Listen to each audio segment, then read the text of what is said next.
આપણને ખબર નથી કે કયા સમયે ભગવાન આપણી વાત સાંભળી રહ્યા છે, કયા સમયે એ હાજર થઈ ગયા છે, કયા સમયે સરસ્વતીમાં આપણી જીહવા પર બેસી ગયા છે.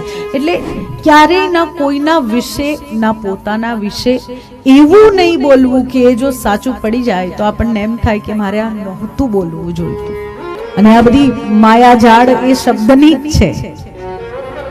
પ્રેમપૂર્વક પ્રેમથી ભરેલા શબ્દ બોલો, સકારાત્મકતાથી ભરેલા શબ્દ બોલો.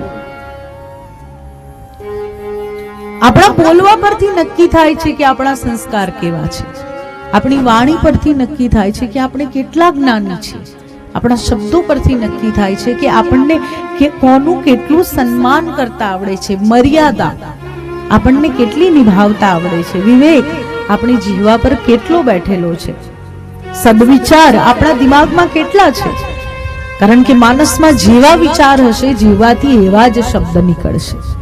આપણે આખો દિવસ ખોટું જ વિચારીએ છીએ તો પછી જીભેથી સારું બોલવાની આશા પોતાના પાસે પણ ના રખાય.